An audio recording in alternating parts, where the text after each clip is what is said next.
जहाँ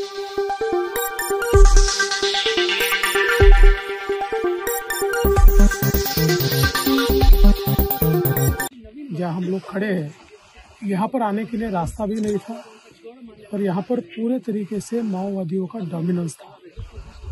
आज उस डोमिनेंस को समाप्त करते हुए यहाँ पर 2 बड़े आउटपोस्ट हमारे तैयार हुए हैं और सीधा छत्तीसगढ़ से जोड़ने वाला रास्ता और पुलिया यहाँ पर तैयार हुआ है। एक प्रकार से 75 वर्षों के बाद यहाँ के लोगों को एसटी बस क्या होती है, स्टेट ट्रांसपोर्ट की बस, वो देखने को मिलने वाली है। इसलिए मैं मानता हूँ कि बहुत महत्वपूर्ण दिवस है।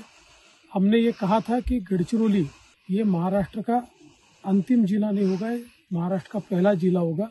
उसकी शुरुआत हमने कर दी। एक डेडलाइन तय हुई है नक्सल फ्री करने के लिए। देखिए, डेडलाइन का तो सवाल नहीं है, लेकिन जिस प्रकार से हम लोग कर रहे हैं मुझे पूरा विश्वास है, क्योंकि अब नए लोग यहाँ पर माओवादियों को मिलते नहीं है, कोई भर्ती हो नहीं रहा है। बड़े बड़े केडर जो है वो आत्मसमर्पण कर रहे हैं, तो ये समाप्ती की ओर जा ही रहा है। आजचा दिवस, तुम्ही नवीन वर्षाचा पहिला दिवस गडचिरोलीत येऊन इथल्या लोकांना काही विकास कामांच्या भेटी देत आहात, काय?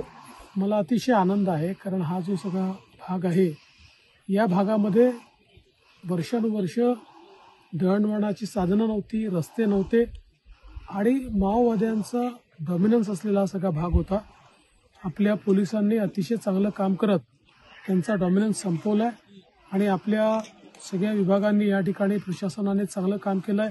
रस्त्याचं काम असेल, पीडब्ल्यूडीने केलेलं पुलाचं काम असेल, याच्यामुळे थेट आता छत्तीसगडला आपण जोडले गेलो आहोत आणि 75 वर्षानंतर पहिल्यांदा बस सेवा या भागामध्ये सुरू होते आहे। लोकांना एक मोठी सुविधा मिळते।